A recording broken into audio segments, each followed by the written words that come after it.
Talked about this. I know at Ole Miss you did want to micromanage coaches. Do you think at times here that you were a bit too much the CEO and maybe not enough hands-on? No, not at all. I don't agree with that. I think we did it the right way. No excuse. I think we did it the right way, and hey, when you win, you're doing everything perfect. When you lose, you're not. It's just the way it is. Shocked?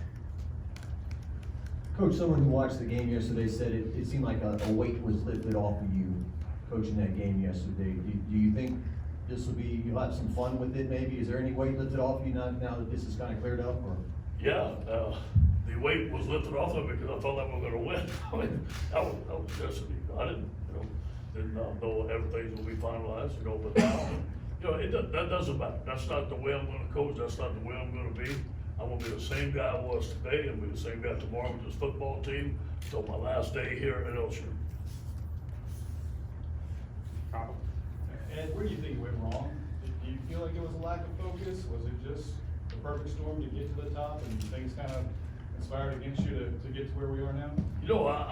I've been really concerned with the day-to-day process of what's been going on. And, I've never looked at it like that, what went wrong, or nothing like that. I don't have that. If I have to answer what went wrong, I'll fix it. Still recruiting players, tell them to come to LSU, this is a great place. I recruited them to come to LSU. Why would I tell them any different now?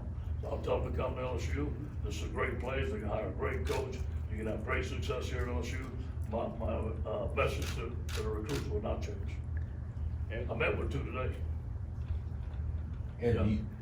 And do you plan on coaching next year? No. No. Why? What's that? Why? I want to take a little time off. I'm 60 years old, I've coached for 37 years. I think I'm gonna have enough money to buy me a hamburger, and every once in a while, maybe a double meat cheeseburger. I want to take a little time off to find out what direction I want to be in. You asked me if I think today I'm not going to coach it. That might be different a month from now, but right now I want to take a little time off, spend with my kids. Hey, how does it feel to go from a high to a low like this? Just 2 years ago, you national champions, and now this is the end result. You know what? That's not the way I live my life. That's the wrong way to live. I live my life one day at a time, take things on as they come. Hey, I've never changed my attitude towards LSU. I've never changed my attitude towards life.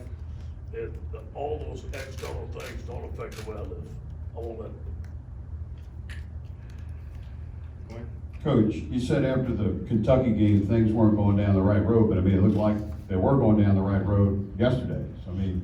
Well, I just felt after the Kentucky game, them rushing 330 yards rushing on us, just wasn't LSU style of football, and I knew it wasn't pretty. I was embarrassed.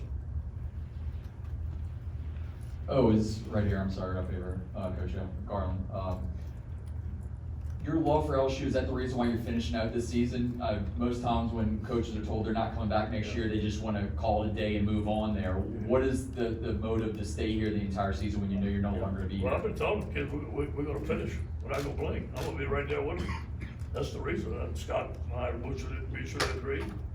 But I'm going to finish with this team. I love this team. I love being with these guys. I love LSU. And the day I leave here, I'm going to do everything I can every day. Scott, right there. Right in front, right here. Ed? Yeah, right here. Thank you.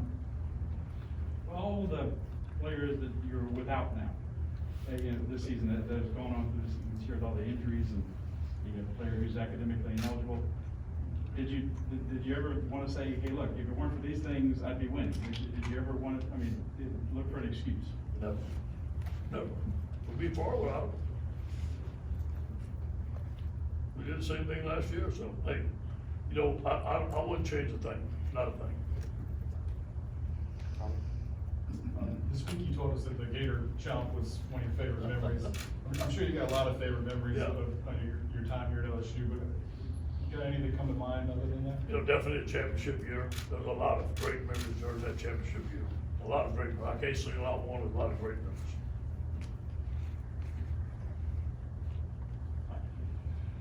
Yeah, right over here. Yeah. Coach, you mentioned that you're still meeting with recruits. You met with two today. What exactly are you telling to the recruits if they know you're not gonna be here next year? I didn't tell me that, what is tell them? Yeah. That I love LSU, and I was telling them the right thing before I'm not gonna be here, and I still have the same feelings about it. John? Coach, do you feel there's some greatness in this team left as you make I your know last there's a run? lot of fight in this team. I love the way we ran the ball yesterday. I love the way we stopped the run. I think Glenn Logan really helped us coming back. See Ty Davis Price, see the offensive line gelling like we did, and us sticking to the run, being recommitted to the run. But we're gonna take it one day at a time. Hey, tomorrow is Tell the Truth Monday. We're gonna get on to Ole Miss, and it's a big job ahead. You know, we have a tough schedule ahead. We'll take it one day at a time. I'm glad we got this out of the way tomorrow so we can focus on Ole Miss. And if you reach a bowl game, do you think you'll coach in the bowl as well? Yes. And whether it was fair or not, okay, a lot of people are making a big deal out of what happened last year with the African-American players on the team. Can you clear that up as to exactly what's your take on what happened with that situation? Yeah, that was the thing, go ahead, Scott. Yeah, I can clear it up. It had nothing to do with this decision. You know, and Coach can talk about his personal feelings, but it was wins and losses on the field and where this program was going. That was something that was going on across the country. I mean, it wasn't just here, so. But I think we dealt with it. I think we've made positive progress towards the things that were wrong. And, I think I know LSU's heading in the right direction. I don't feel that at all on this year's season. I don't know. Carl? Coach O, did, who you talked to in your family, how did those conversations go with that, you know, you told them that you're no longer be their coach Well, at LSU? yeah, good. I talked to my sons, obviously, we discussed it, and, they're fine with it. There's coaches, they both want to, all three of them want to coach, and I'm about to help them coach it. I talked to Coco, I ain't gonna tell you what Coco said, just wanted to make sure I got my money.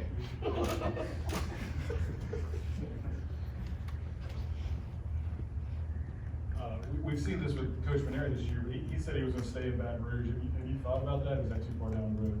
You know, there's some things I wanna do, then there's some, places I wanna go, and some things that I wanna be part of, but I'm not really sure yet. You better come hang out down the bayou with me then. That's right. Garland, you have another question? Wilson? And I think, excuse me, I think it was in this room 5 years ago that you brought out the rope and you wanted to change the program as you came on as the interim. I guess 5 years later from now, as you sit here today, just sort of what's going through your mind on your tenure? I know you said you don't have any reps who have done things differently. Yeah. Just sort of what's going through your mind when you think over the last 5 years now? Well, it's a great run, you ask me. Great run, you know, to go 15-0 and have one of the best football teams ever played. Not every person gets a chance to say that, and let me say, it was because of the players and because of the assistant coaches we have. Garland here.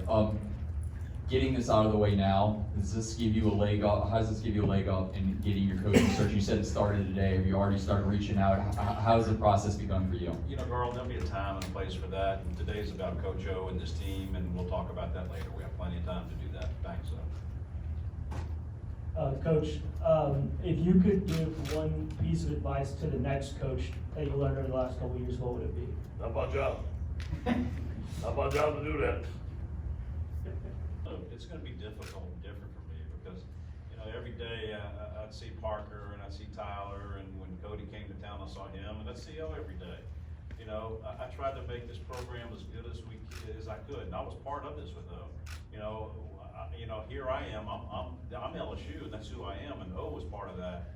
And we tried to get better every single day and tried hard every single day, but it's gonna be something that I really miss, because Ed's a friend, and he's Louisianian through and through, and we have a lot in common, you know, and we know these things, and I can't say that about everyone I've been in business with, and this guy accepted me from day one, and accepted me as a partner, and I asked him if he would, and that's how I approached it, and we did, and he let me be a part, as little as I did in that 19-year, be something that was really, truly special, and I'll forever have that with O, and we'll have that bond.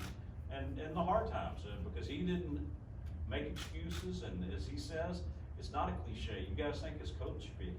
He doesn't blink. And that's who he does, that's who he is. He's positive, he's looking at things, the right way, and like a true Louisianian, he loves those boys more than anything in the world. And man, when you do that, you go a long way with Scott Wood.